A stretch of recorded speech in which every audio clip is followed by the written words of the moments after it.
Good morning mga kasawsaw, another day, another ulam serye na naman po ang ihahandog ko po sa inyo.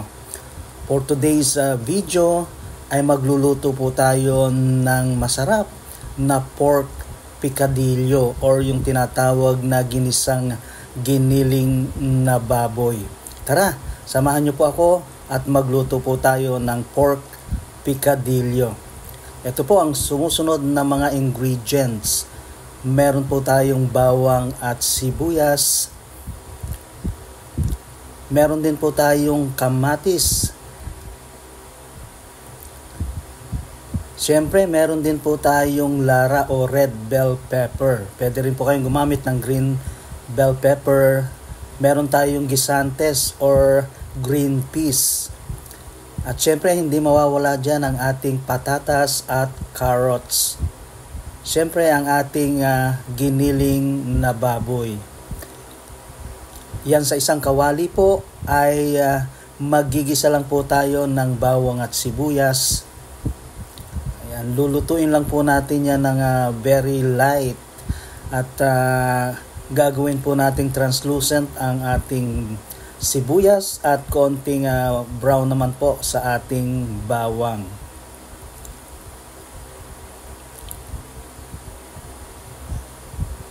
Ayan guys, minekos-mekos natin ng konti ang ating sibuyas at bawang. At syempre, lalagyan din po natin yan after ng kamatis pag okay na po ang pagkakaluto ng ating sibuyas at bawang.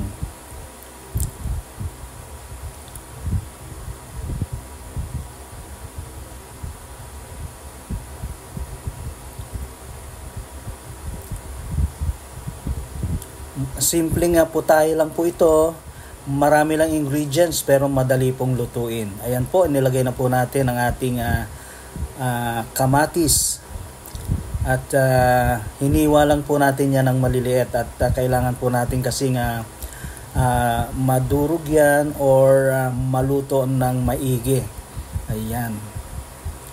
Kung wala po kayong kamatis, pwede rin po yung mga nasa can na tomato. Yung medyo buo-buo pa na plum tomato sa can ay pwede rin po yan. Naglagay po tayo dyan ng paminta at ng asin, ang ating pangpalasa. Yan, konting gisa-gisa lang po yan. Lulutuin lang po natin ng maigi ang ating mga ingredients na bawang, sibuyas at kamatis. After that po ay ilalagay na po natin dyan ang ating giniling na baboy.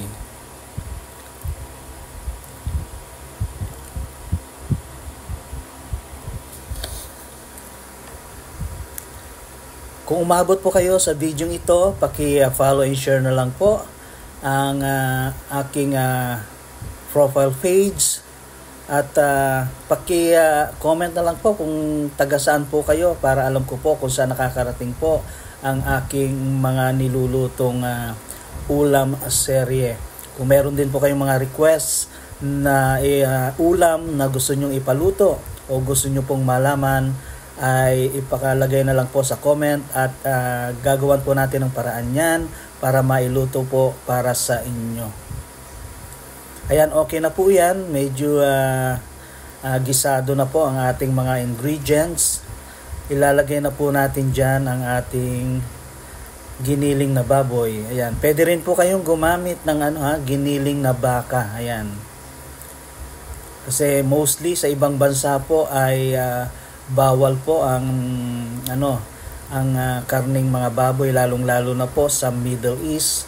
Ayan po, karamihan po sa bansa dyan sa Middle East ay hindi po kumakain po ng baboy. Pero may mga ilang state po na open na po ay meron na rin pong nabibiling mga karne ng baboy. Pero mostly po sa ating mga kapatid na Muslim ay hindi po sila kumakain yan. Kaya ang alternative po dyan ay giniling na baka or pwede rin po yung giniling na lamb. Ayan.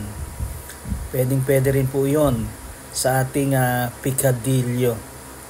Kung ano ang preferred nyo po, ay inyo pong gamitin. Ayan, lulutuin lang po natin dyan ang ating karning baboy. At pag okay na po yan, ay saka po natin ilalagay dyan ang mga natitira pang mga ingredients or ang ating mga vegetables. Mga 10 to 15 minutes po yan ay okay na po yan. Pwede na po natin ilagay dyan ang ating mga natitira pang gulay na sahog dyan.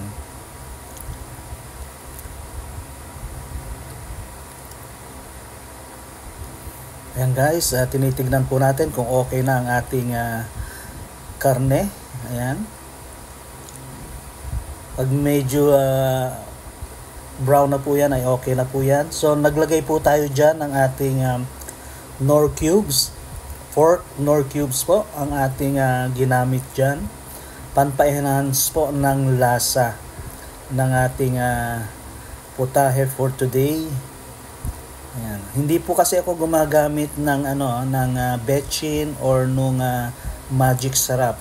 Hindi naman po ako against doon sa paggamit niyan. Depende po sa inyo kung gusto niyo pong gumamit ng mga pampa-enhance po ng panglasa na ng inyong lutuin, Pero po pag sa pamilya ko po ay ang natural lang po ang aking mga pampalasa, asin, paminta, patis, ayan, toyo, yan po, at saka yung broth cubes po. Or kung wala nga pong broth cubes, pwede rin po yung mga liquid broth na nabibili rin po sa supermarket. And naglagay din po ako ng kaunting tinatawag nating oyster sauce para lalo pong sumarap ang ating nilulutong picadillo. Ayan, nilagay ko na po dyan ang ating carrots at patatas. Ayan. So, mga 10 to 15 minutes po, pag malambot na po dyan ang ating carrots at patatas, ay okay na po yan. So, nilagay na rin po natin ang ating tinatawag na green peas, ayan, at saka ang ating lara or bell pepper. Pwede po kayong gumamit ng green, red, or yellow bell pepper, nasa sa inyo po yun. Kung available po dyan sa inyong lugar o kung nasaan man po kayo. Ayan, masarap po yun kung lalong-lalo na yung tatlong klase ng yung bell pepper, additional flavoring at pampabango po ng inyong niluluto yan. Talagang masarap po pag may mga ganyang sahog. Pwede rin po kayong maglagay dyan ng sili or green chili. Ayan, pwede rin po yan. O yung siling haba para may konting kick kung gusto nyo pong medyo maanghang ang inyong picadillo. Ayan po. So nasa sa inyo po yun, may mga option po kayong pwedeng ilagay dyan para mapasarap nyo po ang inyong nilulutong mga putahe or ulam. So ang pagluluto naman po yan ay depende po sa inyo. Ayan. So ang trick ngayon po sa mga pagluluto ay mga naglalagay po na sila ng mga twist sa original na mga putahe noong araw. Ngayon ay talagang marami na po tayong pwedeng ilagay para lalong mapasarap ang ating niluluto. Ayan mga kasawsaw, naglagay din po ako dyan ng ating raisin. Ayan, pampasarap din po yan sa ating picadillo. At syempre yung ating bay leaf, ayan, o dahon ng laurel, pampabango rin po yan. Pero mga optional po yan ha. So kung pwede rin pong hindi lagyan yan. Pwede rin po kayong maglagay ng olives, o green or black olives, ay masarap din po yan. So marami pong choices or option na pwede kayong idagdag dyan sa inyong nilulutong picadillo. So sabi ko nga po, nasa sa inyo po ang mga paraan para mapasarap po ang inyong putahe. Ayan, naglagay po ako ng sugar para po pampabalance ng lasa or para ma-enhance pa po ang lasa ng ating pork picadillo. Ayan, maraming salamat po sa inyong patuloy na pagsubaybay at sa aking mga ina-upload na video. Ayan, at sa inyong suporta. Maraming salamat po sa inyo. Ayan. Luto na po ang ating pork picadillo. Ayan. Okay na po yan. Titikman na po yan ni Kasawsaw. At para malaman po kung approve na sa kanya ang kanyang nilutong pork picadillo. Ayan. Konting ano pa po, igan ang sabaw para lalong masarap ang inyong nilulutong putahe. Ayan na, sumandok na po si Kasawsaw para po matikman na ang ating masarap na pork picadillo. Ayan, maraming salamat po sa panonood. Please follow and share. God bless.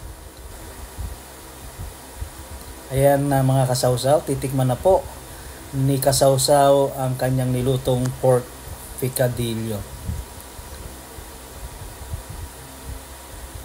Maraming salamat po ulit sa inyong panonood. Tara, kain na po tayo.